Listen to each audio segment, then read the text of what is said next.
Hi, guys. The hearing is still, Judge Gorsuch's hearing is ongoing, and considering the significant attention, I'm going to try to keep this a little on the shorter side today. The president's making a full day of progress towards some of his biggest promises that he's made to the American people. This morning, he met with the House Republican Conference members on Capitol Hill ahead of the House's scheduled vote on the American Health Care Act, which is currently scheduled for Thursday. During the meeting, the president reminded members of the House conference that repealing and replacing Obamacare has been a promise that Republicans have been making to voters for years.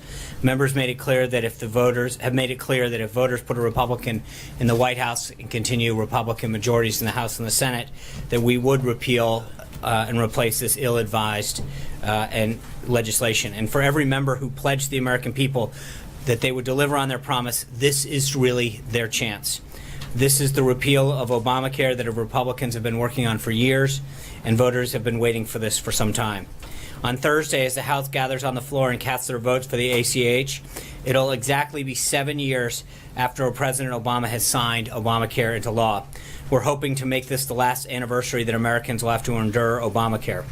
Republicans have been working to repeal and replace this misguided law ever since, and now, under President Trump, we will finally be able to take this step forward towards fundamental reform of our healthcare system. I think most Americans remember the lines that were used to sell Obamacare 7 years ago. If you like your doctor, you can keep your doctor. If you like your health care plan, you'll be able to keep your health care plan. But for millions of Americans, those lines proved to be nothing more than empty promises. Plans that their families had relied on for years were suddenly canceled. Premiums and deductibles skyrocketed, leaving many who had plans unable to actually use them. And insurers fled the marketplace. Nearly 1 in 5 Americans only have one insurer offering plans on their Obamacare exchange. President Trump and Republicans in Congress will keep their promise by reforming the system once and for all.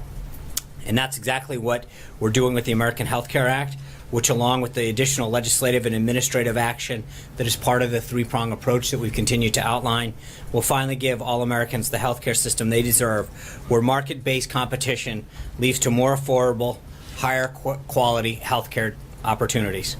This is an ongoing process, and the president has made it clear to Congress that they should be open to incorporating some of the common sense policy proposals that have been suggested by members in both chambers who share their commitment to improving the healthcare system. To that end, the House introduced several technical and policy amendments to the legislation last night, which the president acknowledged on Capitol Hill this morning. They include delivering more immediate relief from Obamacare's taxes, accelerating the repeal of these taxes from 2017 rather than from 2018, and ensuring that millions of Americans who paid Obamacare's penalties or taxes can reclaim their hard-earned dollars from the IRS.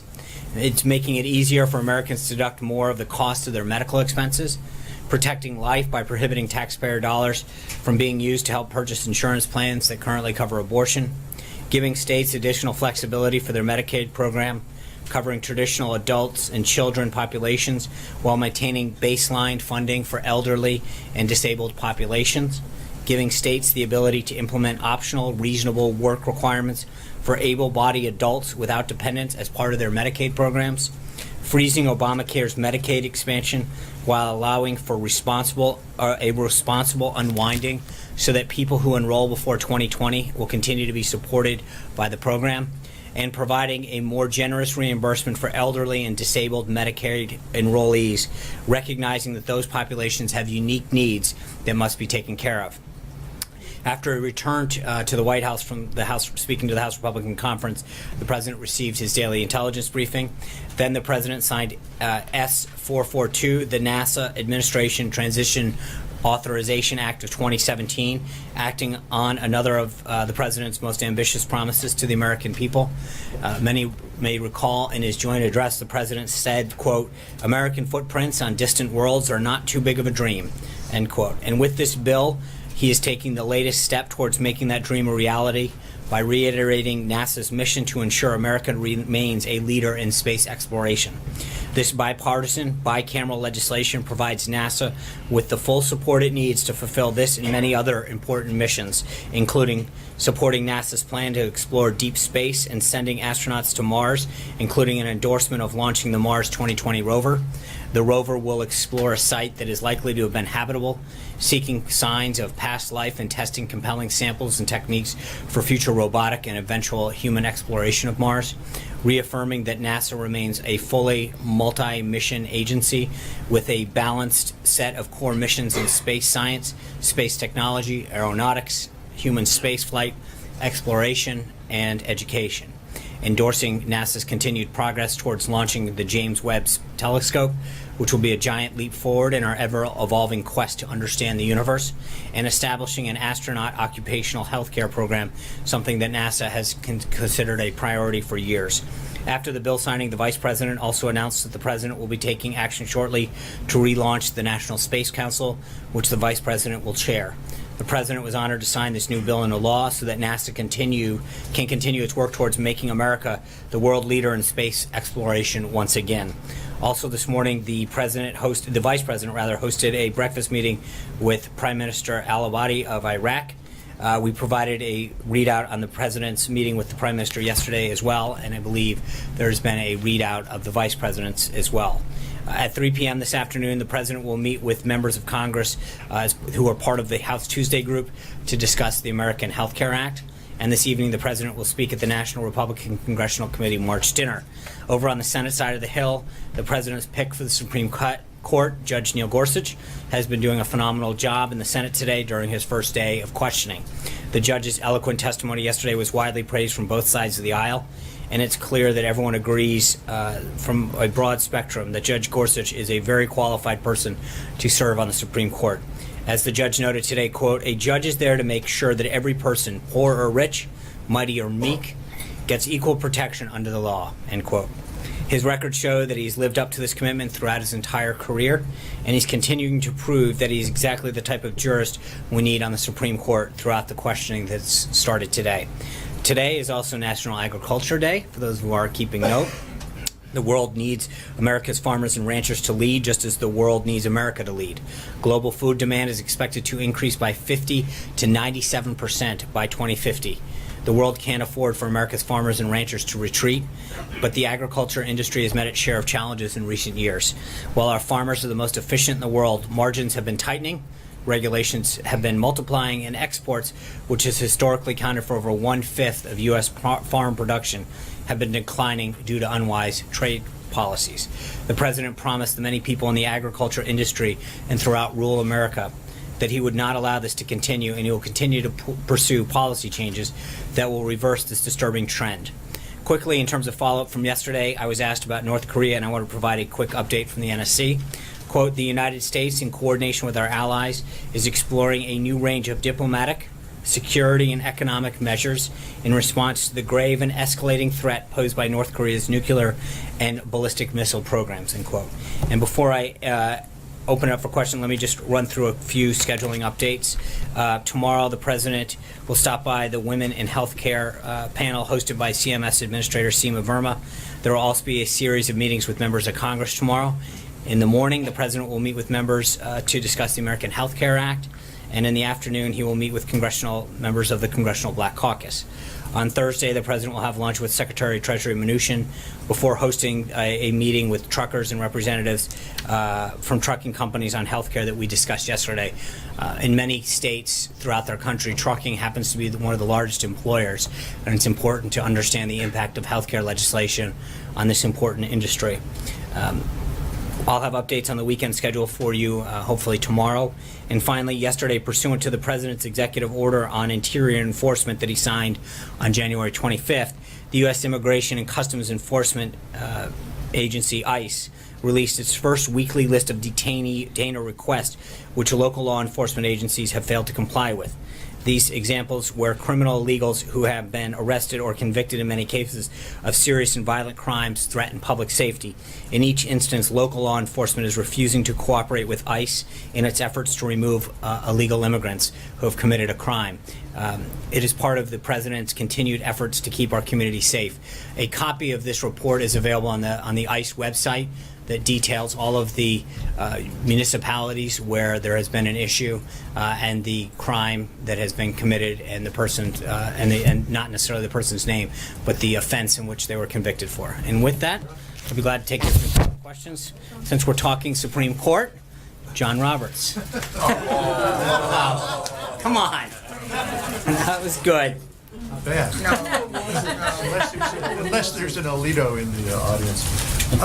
On healthcare, the president came away from Capitol Hill sounding pretty positive about where he was going to go on Thursday, but then at the same time, Heritage Action came out and said it was going to encourage members to vote no.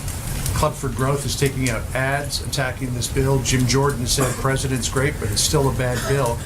This is going to go to a vote day after tomorrow. What gives the president the sense of optimism that he can get this through, and might he request more changes from Speaker Ryan before it goes to a vote?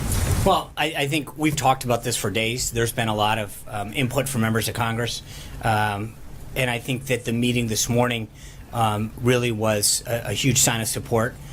There was a lot of enthusiasm and optimism, not just for the bill itself, but for something that, as I noted, conservatives and Republicans and a lot of Democrats, frankly, have been fighting for a while, which is a more patient-centric healthcare system. I think the president's continued to engage with members.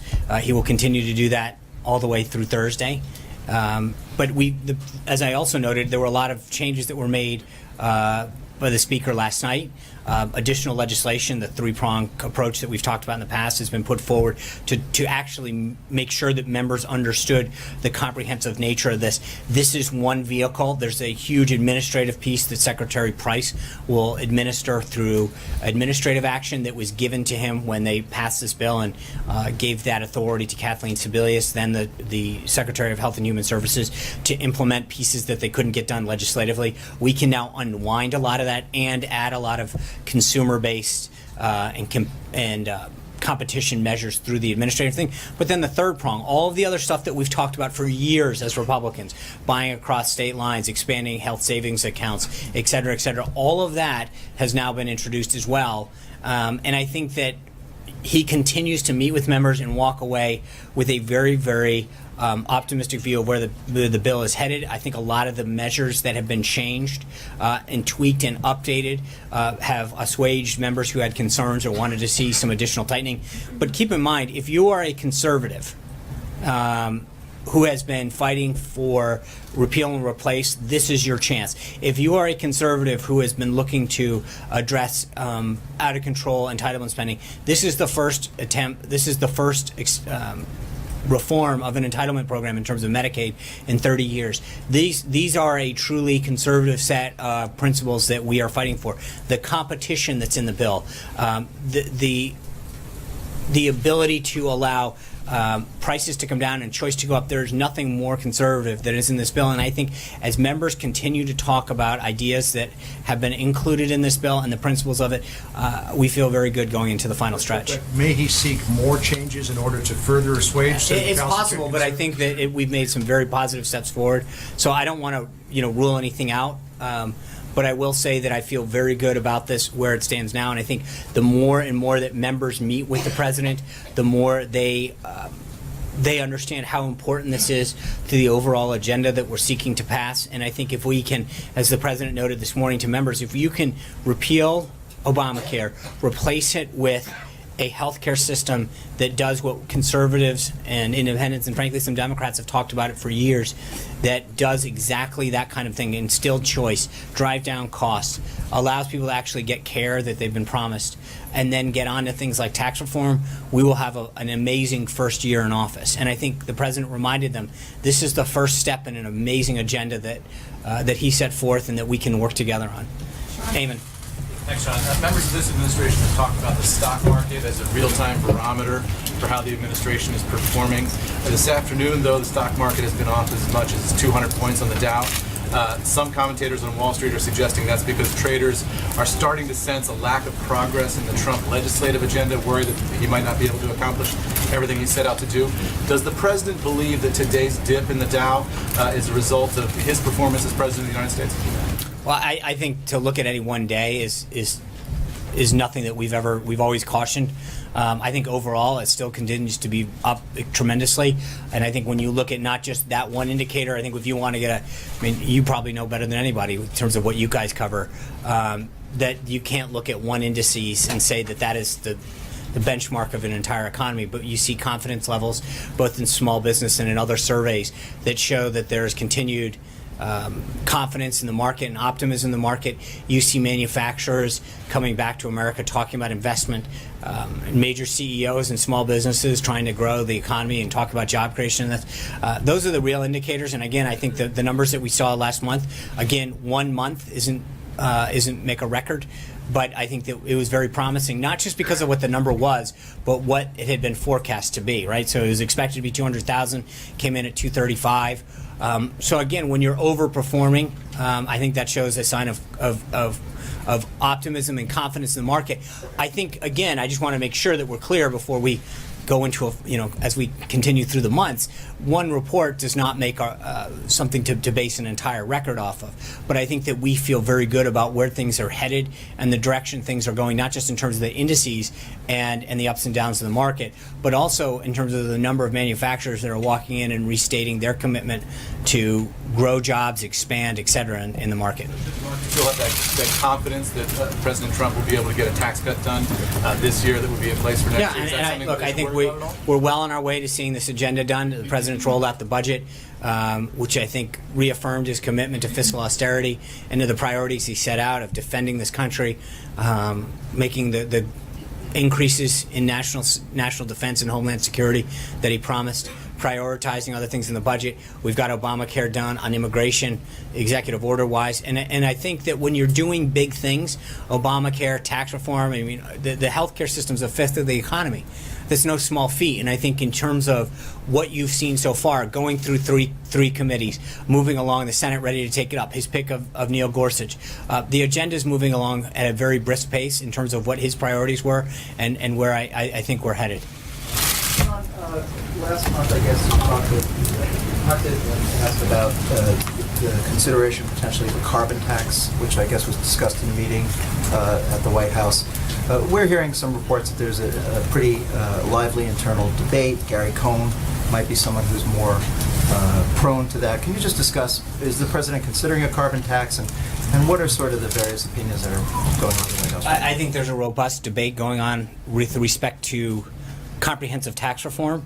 And as we've mentioned, I mean, our goal right now is to get through Thursday, and that's what the president has talked about very publicly. We need to get Obamacare repealed and replaced and move on to tax reform and some of the other trade reviews that we've talked about, immigration. There's a lot of things on the agenda, but I'm not going to comment on specific prongs of that. I will just tell you that obviously there's a lot of people who recognize that we haven't had comprehensive tax reform since 1986, and that there's a lot of pieces in this that we need to examine and get to, and there's a lot of voices and opinions that get shared with him, and so I'm not in a position where I'm going to get into commenting on piecemeal on where it is, but I will say that's even more reason that let's get past Thursday. When you look at the week ahead, real quick, Glenn, you in terms of this, the repeal and replace aspect in Gorsuch, I think from a legislative standpoint, going back to Eamon's question, I think it's a pretty big week for the White House to seeing all this done. Hunter. Thank you, Sean. President Trump has previously indicated that he wanted to appoint pro-life judges who would be willing to overturn Roe versus Wade. Yet in his testimony today, Judge Gorsuch said he would have walked out the door if President Trump asked if he had this position. Is President Trump still confident that Judge Gorsuch would be willing to overturn Roe versus Wade? And is this position still important to him?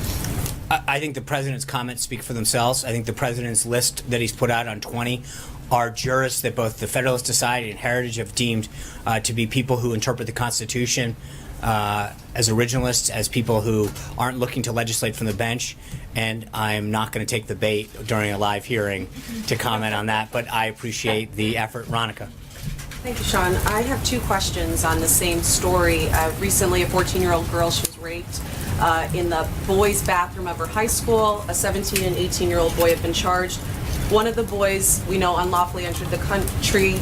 Both of them have outstanding orders with ICE. So here's my first question about it. Currently, schools are prohibited from denying access to public education based on immigration status. Does the president hear a story like that and think that it should change or be addressed in a future executive order? I think, first, let me just say that this is a tragic event, and it's horrendous and horrible and disgusting what this young woman in Rockville went through. I can't possibly imagine. So first of all, let's remember the human side of this, that this is a tragic event that no child, no person, no parent should ever have to deal with. Schools should be a place where a parent puts their child on a bus or drops them off or sees them off and knows that they're safe. And the idea that this occurred is shocking, disturbing, horrific, and whatever other words that come to mind that someone can think of, because this is not, schools should be a safe place where children are there to learn and to feel safe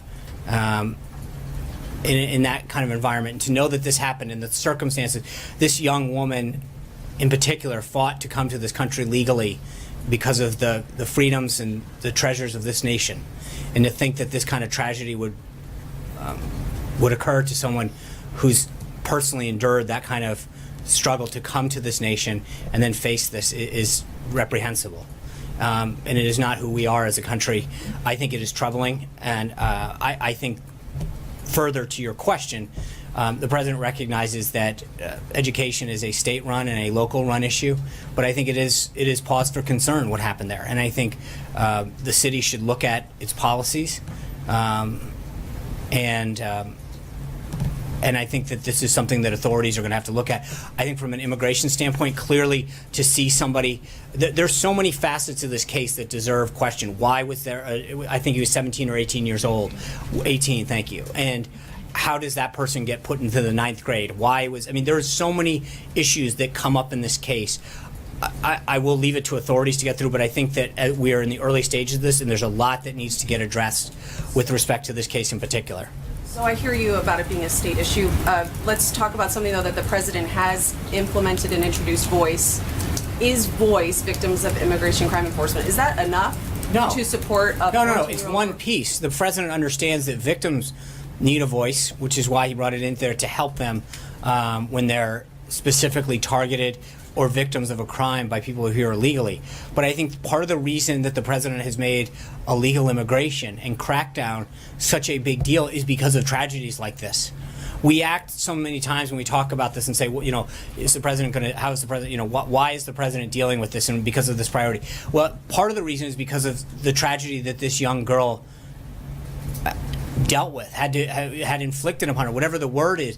But this is why he's passionate about this, because people are victims of these crimes in terms of them. They're victims of the economic piece of this. There's a national security impact, but immigration pays its toll on our people if it's not done legally. And this is another example, and it's why the president's so passionate about this. But he recognizes that it's multifaceted, why we have to be tough at the border, why I just read off that this executive order is dealing with people who have committed crimes, who local enforcement agencies or municipalities or at the state level are not dealing with it. And if you go to the ICE website and download this, you'll see it's over 30-something pages of cases where there's a person that is convicted of a crime that local people, local municipal law enforcement, for whatever reason, and in some cases they're prohibited, but for one reason or another are not enforcing the law and not turning that individual over to federal authorities to be deported. And I think this is another example of why this issue needs to be addressed. John. Sean, is the president going to hold Republicans who vote against health care accountable? Are they going to pay a price if they vote against this bill? I think they'll probably pay a price at home, meaning I think that you can't go promise over and over again since 2010 in the case that the member's been there that long, but at least for those who have been there that long, and at least and even the new ones, this was a major component of the last election. And I think there was probably not a single Republican member in itself who went out and talked about this. And I think when you realize the component to this bill and that the president worked with the House and the Senate to put something together that achieved a promise that was made to voters, I think there's going to be a price to be paid, but it's going to be with their own voters. And they're going to have to go back and explain to them why they made a commitment to them and then didn't follow through. And one of the things that's interesting that people who agree or don't agree with the president in terms of his legislative agenda at least give him high marks, regardless of whether or not they subscribe to his agenda, for keeping his word and his promises. And I think that's one of the things that he's made very clear this morning. We pledged to the American people at the congressional level, at the Senate level, at the presidential level to go do something. And this bill, while it probably not everybody gets everything they wanted, does exactly what we said. It's repealing it and replacing it with all of the principles and the aspects that we discussed throughout not only last cycle, but in a lot of these cases back through 2010. Margaret. Will he campaign against those Republicans? Let's get through the vote. I think one of the things that he made clear this morning was that he was going to make sure that the people who did support this, he would be out there supporting them. And so I'm not going to focus on the negative as much as the positive today. And he made it clear to members that for those of you who go out there and keep your word and support it, we're going to make sure that we remember those who stood by us and who stood by the word that they gave to their voters. Margaret. Thanks. Okay, so that's what I was going to ask, but let me try. Oh. That's okay, I've got another one. Don't worry. So my other one, but I'm going to go back to that, is on the laptop restrictions by the U.S. and now the U.K. It certainly sounds like that may have been in response to some kind of a specific security threat. What can you talk about from the podium in as much specificity as you can, and if you can't do specifics, at least help us to understand, are there multiple threats? Is there one threat? What are there multiple like what is going on here? So yesterday the TSA announced new enhanced measures on flights inbound to the United States from 10 of more than the 250 countries that have flights coming into the United States that serve as the last point of departure. I think even ranking member of the House Intelligence Committee, Adam Schiff, who we've not always shared the same point of view with, even agreed by saying, quote, "These steps are both necessary and proportional to the threat." Elevated intelligence that we're aware of indicates that terrorist groups continue to target commercial aviation and are aggressive in pursuing innovative methods to undertake their attacks, to include smuggling of explosive devices and various consumer objects. Based on this information, the Secretary of Homeland Security and the TSA administrator have determined that it's necessary to enhance security procedures for passengers at certain last point of departure airports. That being said, I'm not going to go any further than that. I would refer any further comment to the TSA. Can I try what I was going to try earlier then? Mark Meadows seems like a nice guy, and the president seemed like he was kind of joking, but has the president decided in his own mind yet whether he thinks it would be appropriate potentially to mount primary opposition, campaign for primary opposition in Republican congressional primaries in the midterms? Mark Meadows was a long-time early supporter of the president. He had some fun at his expense this morning during the conference meeting, and I think he continued to express hope that Congressman Meadows, who's the head of the Freedom Caucus, would continue to see the efforts that have been made to make this better, more, and address a lot of the concerns out there. But he has made it very clear that he was having fun with him. The president's committed to making sure that this gets passed. We'll go from there. Vivian.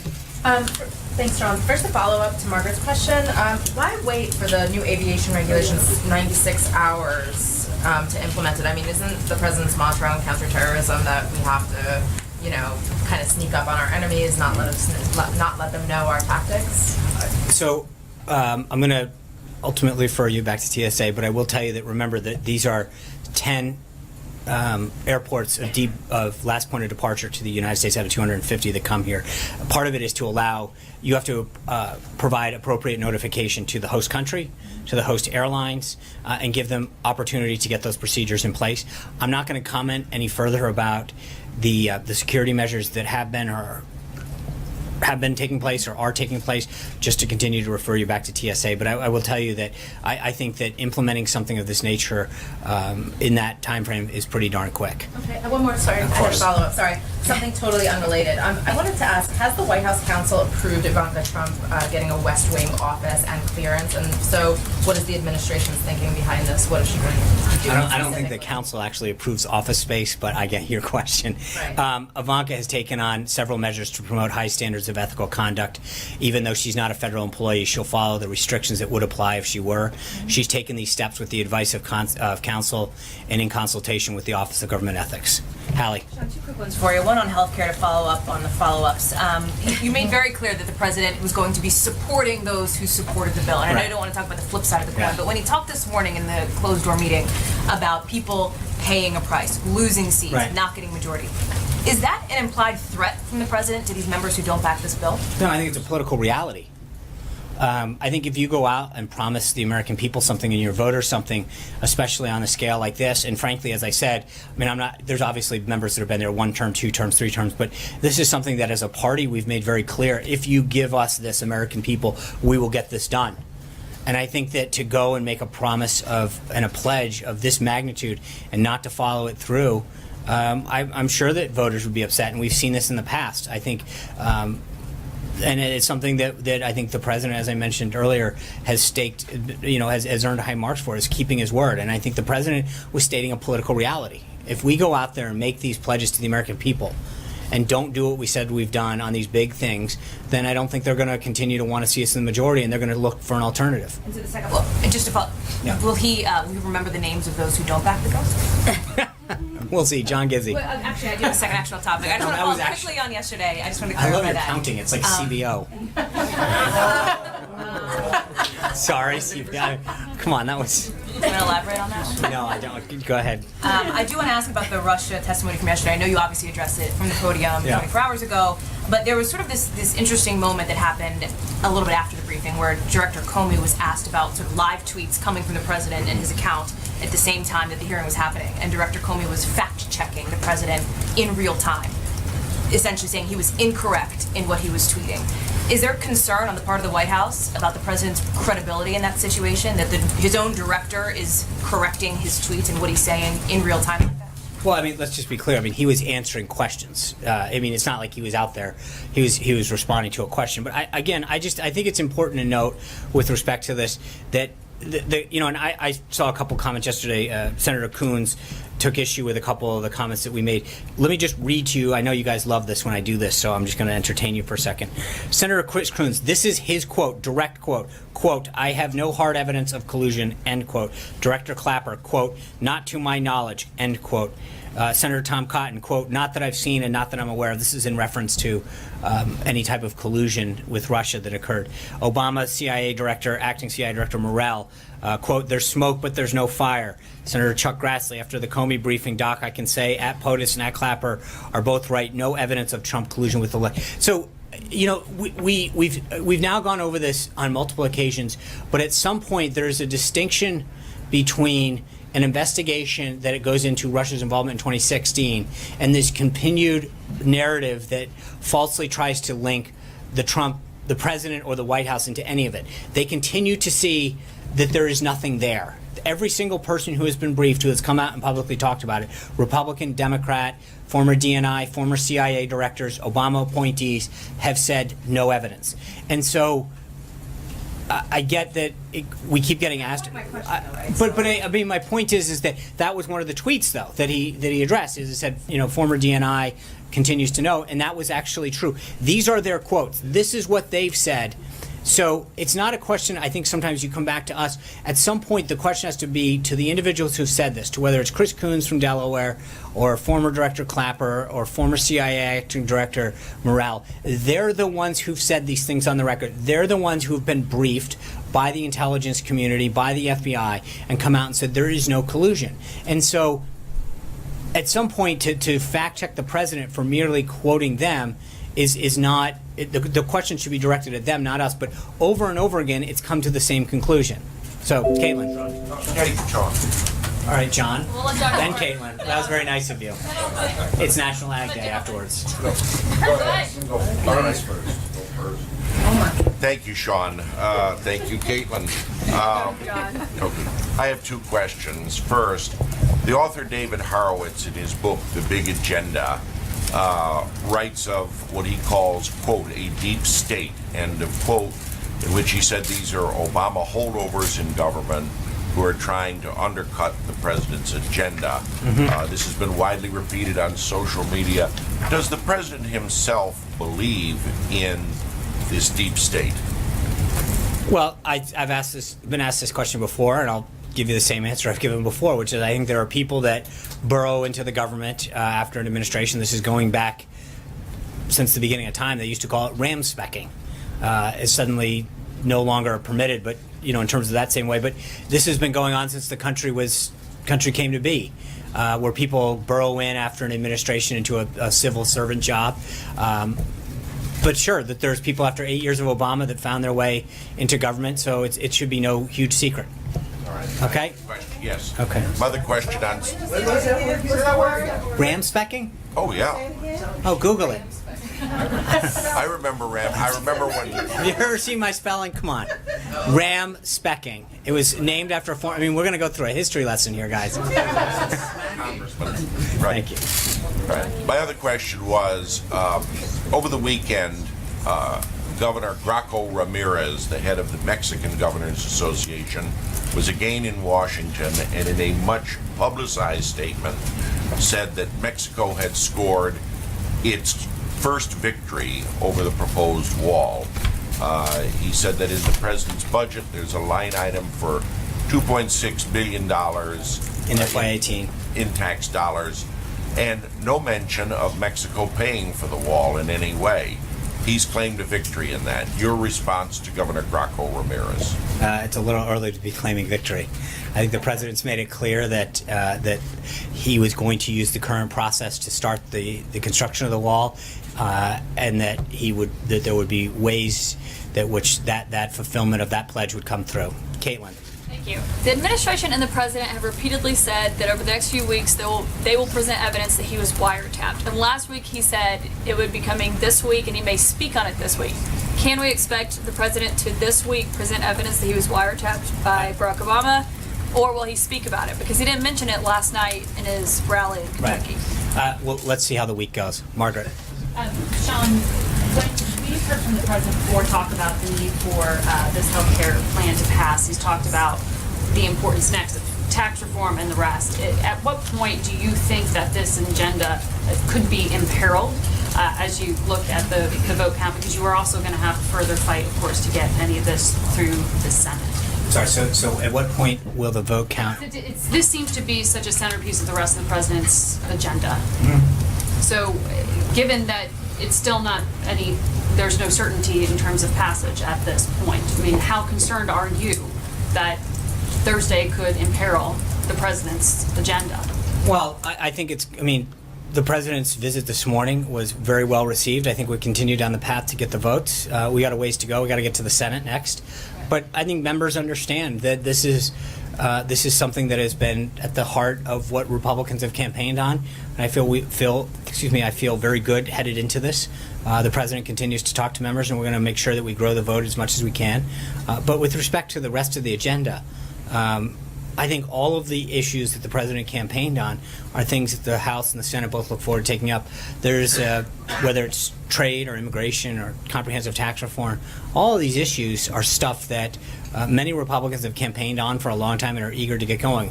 The president's made it very clear, as he did last night as well, that look, part of we've got to keep moving along if we want to get big things done.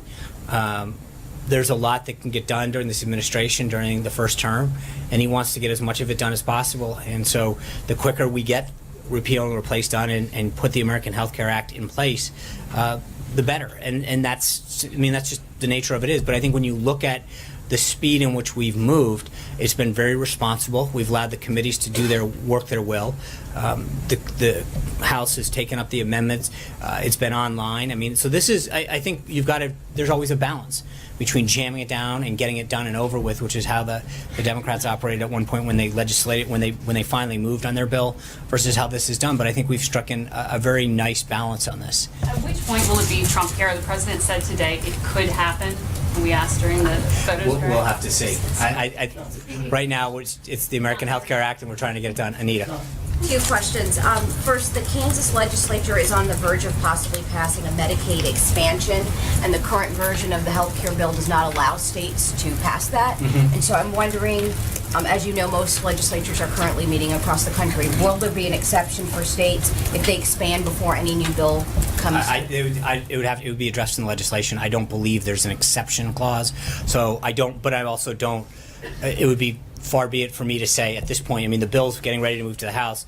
The legislature is meeting. I don't want to prejudge the outcome yet, but I don't believe, from my understanding, that there's any kind of like clause that says if. And then secondly, tomorrow you mentioned the Congressional Black Caucus. Is there a specific topic, healthcare, 5 topics? What can you tell us about the president's message to them, and how did it come about? I know there's been some back and forth on getting a meeting going. How did that come about? April's about to. Okay, don't drag April into this. Didn't say a name. Didn't say a name. This has been something that the president's talked about for a while.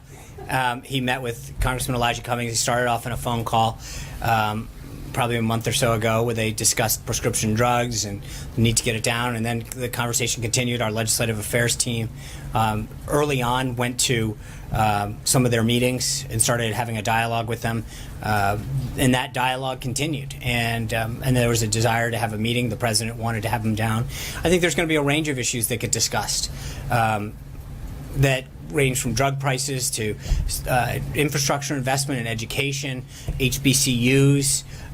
There'll be a range, and I think that's part of it. There's no set agenda to say we must talk about these things, and obviously I think healthcare is going to come up too. The president wants to get their idea before April jumps out of her seat. I'll give her.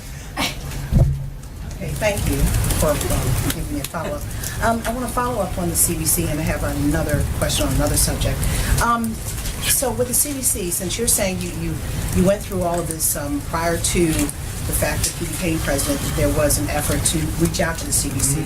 So with all of this understanding that they are an important group to deal with in handling some of the issues, the urban issues, or issues that pertain to their community, how does the president plan to move forward in working with them, particularly as some just don't see eye to eye with him?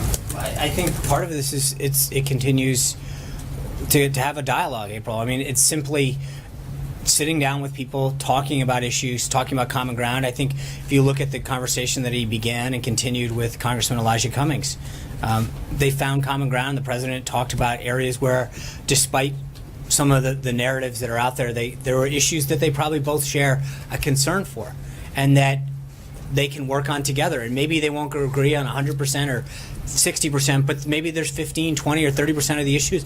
Maybe there's one bill in particular that they can work on.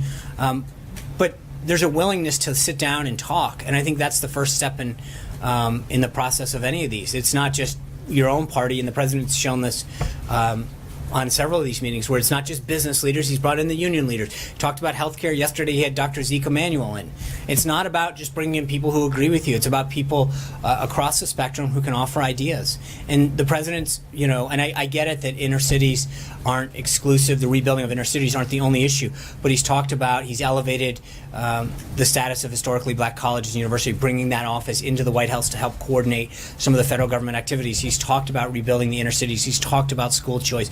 A lot of issues that law and order and healthcare, and there's issues that impact urban areas, minority communities, whether they live in rural areas or urban areas. But I think that dialogue needs to continue because it can only help, and I think that's what we look forward to tomorrow. And the second subject, as you're talking about bringing in groups, you're also bringing in the truckers, and there is a concern in the trucking industry about something called e-logs that's going to happen at the end of the year, where truckers, be it truckers with commercial trucks or mom and pop businesses, all of them are going to have computers to log in to monitor the time you drive, the stop and speed, etc. And many people are saying that it cuts into their income. Where does the president stand on that? And I know he's meeting about health care. I think let's see if that comes up in the meeting, and then I'll read out. But I know I understand that's more of a DOT issue, so I would refer you to the Department of Transportation. But they're very concerned about it. Would he at least? I understand that, and I hope that comes up. Jeff Mason. Sean, a follow-up on the DHS airline issue. If there's a danger to Americans or to flyers generally with having laptops or things that are bigger than a cell phone in planes from those 10 countries, why would that not also be a danger from other countries? As you can imagine, I can't talk about the intelligence that we have. I can just tell you that the steps that are being taken are appropriate, commensurate with the intelligence that we have. and then refer you to the Department of Homeland Security and specifically the Transportation Security Administration. One other question that's you not got related one to out that. too. Okay. Presidents traditionally issue a greeting to those celebrating the Iranian New Year, Nowruz. Will President Trump be doing that today? Let me get back to you. I know that I don't want to get ahead of myself on that, but we may have something for you later. I've got to check on that. But thank you guys very much. Let's get back to watching Neil Gorsuch, and I will see you tomorrow. We're going to have a week full of briefings. I'm excited. And by the way, I am very happy that the individual in the press corps who took Tom Brady's jersey, that has been returned properly. Another bad on the press, but we have righted that wrong. Thank you.